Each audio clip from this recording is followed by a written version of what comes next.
Join us as we search Alaska and beyond for mysterious creatures, featuring Beans Baxter and Rob Roy Menzies. This is the Alaska Bigfoot Studies.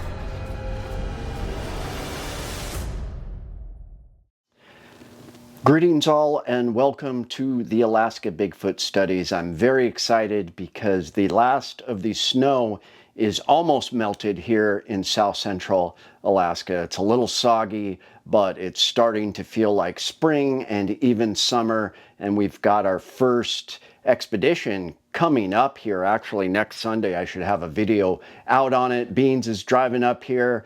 We're going to have a dinner with Rob Roy Menzies and just get the whole gang back together. Unfortunately, Daniel from Cryptid Wilderness Podcast is going to be out of state at a conference, but that's very exciting too. But lots of stuff going on, and I've really been thinking about Bigfoot, kind of the ideas we have, and I wanted to talk about actual origin theories of Bigfoot, and I did get a new little notebook. I think this is important as a researcher, just to take notes, especially on the camping trips. I love doing that, talking to the guys and just taking notes. But I came up with 4 categories as far as origin stories of Bigfoot. Category 1 is pretty obvious. It's the North American primate camp, and that is basically saying there is a flesh and blood creature. It's an ape-like primate that has just been undiscovered. And I do think, especially in some very thick rainforest areas, some areas here in Alaska, I think this is possible. Every year they discover, a new species or two that they're just shocked that they haven't found. And I think these things are smart enough that they can, bury their dead or destroy it somehow, remove evidence, and they can hide. If they don't want to be seen, they're not going to be seen. So I think that this is a primate that has remained undiscovered, and it probably has something to do with whether you believe in creationism, whether you believe in evolution. We do have a fossil record of the Gigantopithecus that was in, China very long time ago. And, it's not the size of a Bigfoot, but it was like a pretty massive, the biggest primate skeletons, pieces that we've found. And so, the thought is something like this survived all these millennia and is just hiding in small communities. And it's pretty fascinating, especially with a lot of eyewitness reports of languages being used and just the intelligence in their eyes, and people look at them and spot them. I really think there's something to this. And I know Rob Roy and Daniel and Beans, they kind of lean towards that camp, although they're open to other ideas. That's kind of where they fall in.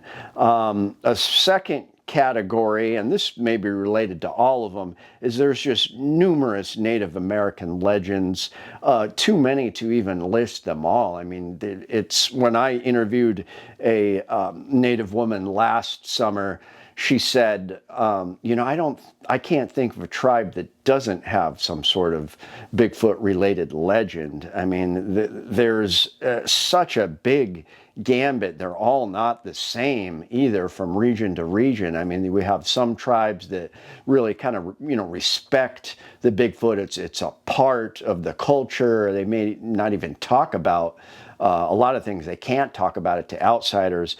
And then we have other tribes where there's more, stories they tell the children, and it's more fearful.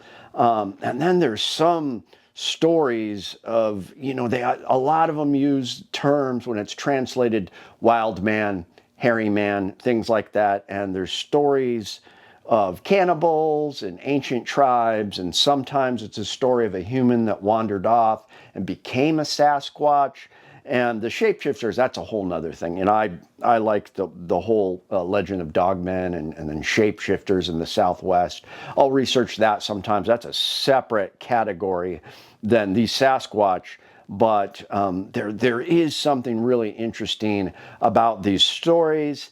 And I'll never forget one of my buddies. It was a buddy of a buddy. He was a Navajo guy. We went down to Shiprock Well, he was from Shiprock. We were down in near Carlsbad, New Mexico, way down south by the border.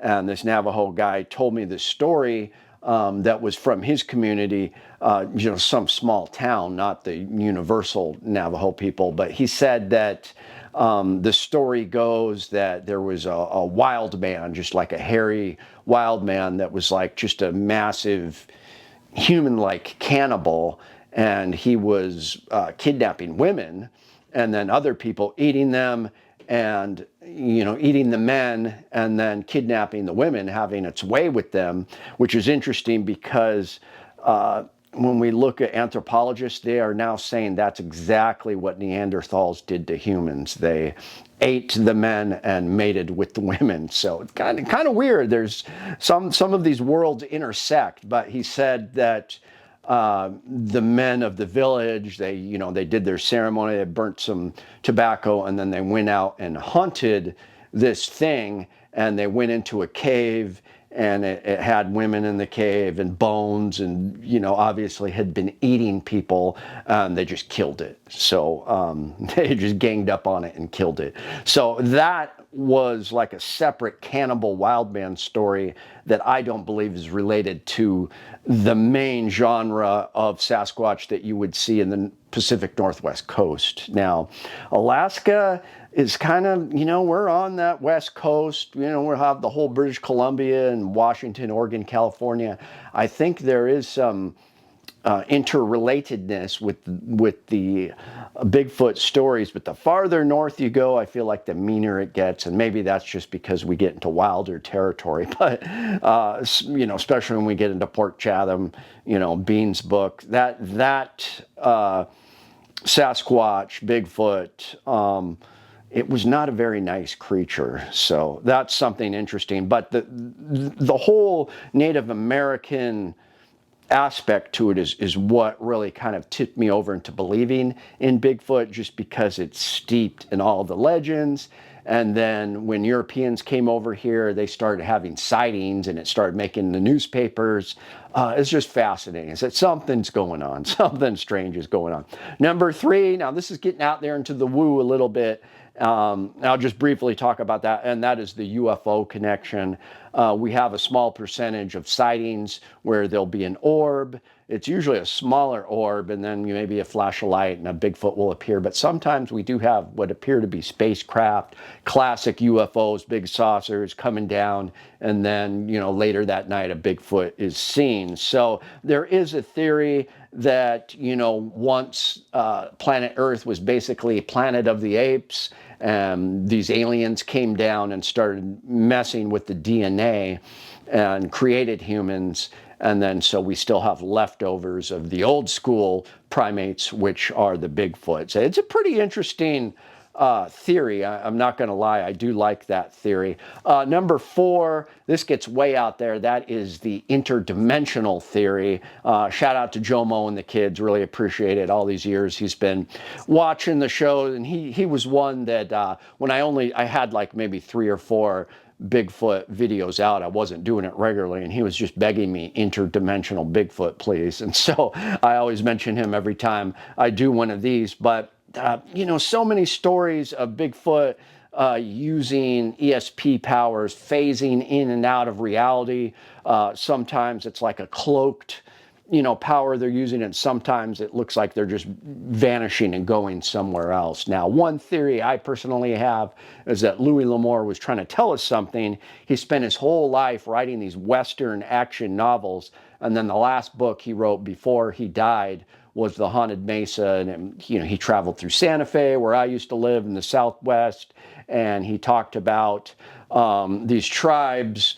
And, they had these kivas, these circles on the wall that they would enter, and they would go into another world. When they entered that world, they would come out in this cloudy rainforest world, no sunshine, just dark clouds, massive trees, and like big, massive 7-foot tall, hairy, Bigfoot-like creatures lived on that world. And I believe that Louis L'Amour spent some time with some certain native individuals from certain tribes, and they gave him some information about that, and he put that in his book as a message to everyone. That's just what I personally believe, but I do recommend you read The Haunted Mesa. It is a work of fiction, but there's just a couple tidbits in there that I find fascinating. And related to some of these is number 5, and that is the Nephilim tradition, and it is also connected to the Anunnaki tradition. Now, Nephilim, of course, comes from the Hebrew texts, and Anunnaki comes from the Sumerian texts. Roughly the same region, but the legends do kind of tie into number 3, the UFO connection, because the Anunnaki came down from the stars, and of course in the Nephilim we have the fallen angels that had relations with human women and created this race of giants that weren't so nice. So when it comes to the Nephilim stories, that is where, Bigfoot is not a very benevolent, nice creature. And, I think this story coincides with some of the red-haired, mean, rock-throwing creatures from Afghanistan because it's closer to that area. I think those might be Nephilim. I'm not so sure about North America. So really interesting. Let me know what you guys think. I'm really excited to do this expedition, have a new video out for you next weekend, and our summer's beginning, so we're going to be ramping up the investigations. Very excited. I thank all of you for tuning in. Remember, I have a playlist that you can just watch all of the videos on my playlist if you go to the channel page. And please check out AlaskaWatchPodcast.com, Rob Roy Menzies' Facebook page, the Alaska Bigfoot Gallery on Facebook. You can order his prints. Check out the Freaky Deaky podcast and also Cryptid Wilderness Research. So thanks for tuning in. See you next Sunday.